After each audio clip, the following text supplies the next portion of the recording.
లేవియకాండము 15వ అధ్యాయము.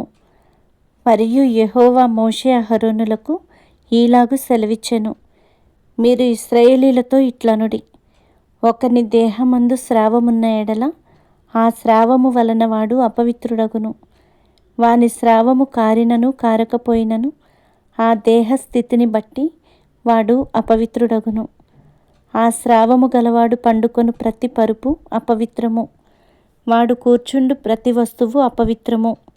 వాని పరుపును ముట్టువాడు తన బట్టలు ఉదుకుకొని నీళ్లతో స్నానము చేసి సాయంకాలము వరకు అపవిత్రుడై ఉండును. అట్టివాడు దేని మీద కూర్చుండునో దాని మీద కూర్చుండువాడు తన బట్టలు ఉదుకుకొని నీళ్లతో స్నానము చేసి సాయంకాలము వరకు అపవిత్రుడై ఉండును. స్రావము గలవాని దేహమును ముట్టువాడు తన బట్టలు ఉదుకుకొని నీళ్లతో స్నానము చేసి సాయంకాలము వరకు అపవిత్రుడై ఉండును. స్రావము గలవాడు పవిత్రుని మీద ఉమ్మి వేసిన ఎడల వాడు తన బట్టలు ఉతుకుకొని నీళ్లతో స్నానము చేసి సాయంకాలము వరకు అపవిత్రుడై ఉండును. స్రావము గలవాడు కూర్చుండు ప్రతి పల్లము అపవిత్రము.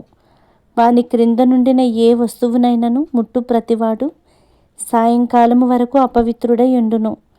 వాటిని మోయువాడు తన బట్టలు ఉతుకుకొని నీళ్లతో స్నానము చేసి సాయంకాలము వరకు అపవిత్రుడై ఉండును.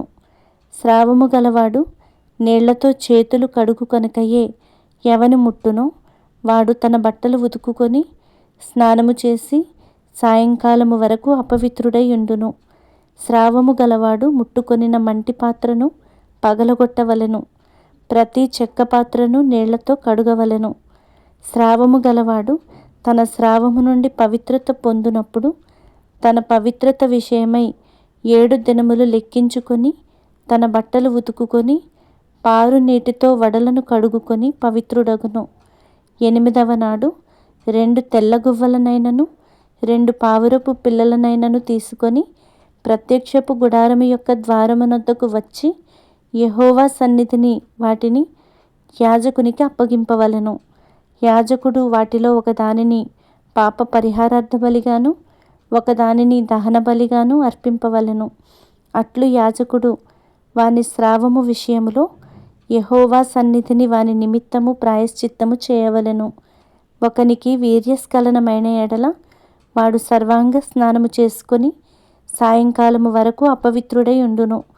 ఏ బట్ట మీదను ఏ తోలు మీదను వీర్యస్ఖలనమగునో ఆ బట్టయు ఆ తోలును నీళ్లతో ఉతకబడి సాయంకాలము వరకు అపవిత్రమై ఉండును. వీర్యస్ఖలన మగునట్లు స్త్రీ పురుషులు శయనించిన ఎడల వారిద్దరూ నీళ్లతో స్నానము చేసి సాయంకాలము వరకు అపవిత్రులై ఉందురు. స్త్రీ దేహమందుండు స్రావము రక్తస్రావమైన ఎడల ఆమె 7 దినములు కడగా ఉండవలెను. ఆమెను ముట్టువారందరూ సాయంకాలము వరకు అపవిత్రులగుదురు. ఆమె కడగా ఉన్నప్పుడు ఆమె దేని మీద పండుకొనునో అది అపవిత్రమగును. ఆమె దేని మీద కూర్చుండునో అది అపవిత్రమగును. ఆమె పడకను ముట్టు ప్రతివాడు తన బట్టలు ఉతుకుకొని నీళ్లతో స్నానము చేసి సాయంకాలము వరకు అపవిత్రుడై ఉండును. ఆమె దేని మీద కూర్చుండునో దాని ముట్టు ప్రతివాడు తన బట్టలు ఉతుకుకొని నీళ్లతో స్నానము చేసి సాయంకాలము వరకు అపవిత్రుడై ఉండును. అది ఆమె పరుపు మీదనైనను ఆమె కూర్చుండిన దాని మీదనైనను ఉండిన ఎడల దానిని ముట్టువాడు సాయంకాలము వరకు అపవిత్రుడై ఉండును. ఒకడు ఆమెతో శయనించుచుండగా ఆమె రజస్సు వానికి తగిలిన ఎడల వాడు 7 దినములు అపవిత్రుడగును. వాడు పండుకొను ప్రతి మంచము అపవిత్రము. ఒక స్త్రీ కడగా ఉండు కాలమునకు ముందుగా ఆమె రక్తస్రావము ఇంకా అనేక దినములు స్రవించినను ఆమె కడగా నుండు కాలమైన తరువాత స్రవించినను ఆమె అపవిత్రత ఆమె కడగా నుండు దినములలో వలెనే ఆ స్రావ దినములన్నీయు ఉండును. ఆమె అపవిత్రురాలు. ఆమె స్రావ దినములన్నీయు ఆమె పండుకొను ప్రతి మంచము ఆమె కడగానున్నప్పటి మంచము వలె ఉండవలెను. ఆమె దేని మీద కూర్చుండునో అది ఆమె కడగా ఉన్నప్పటి అపవిత్రత వలె అపవిత్రమగును. వాటిని ముట్టు ప్రతివాడు అపవిత్రుడు. వాడు తన బట్టలు ఉతుకుకొని నీళ్లతో స్నానము చేసి సాయంకాలము వరకు అపవిత్రుడై ఉండును. ఆమె ఆ స్రావము కుదిరి పవిత్రురాలైన ఎడల ఆమె 7 దినములు లెక్కించుకొని అవి తీరిన తరువాత పవిత్రురాలగును.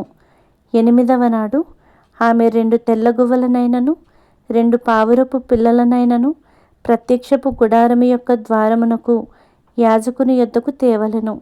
యాజకుడు ఒకదానిని పాప పరిహారార్థ బలిగాను ఒకదానిని దహన బలిగాను అర్పింపవలెను.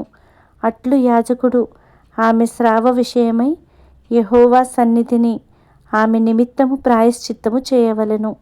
ఇశ్రాయేలీయులు తమ మధ్య నుండి నా నివాస స్థలమును అపవిత్రపరచునప్పుడు వారు తమ అపవిత్రత వలన చావకుండునట్లు వారికి అపవిత్రత కలుగకుండా మీరు వారిని కాపాడవలెను.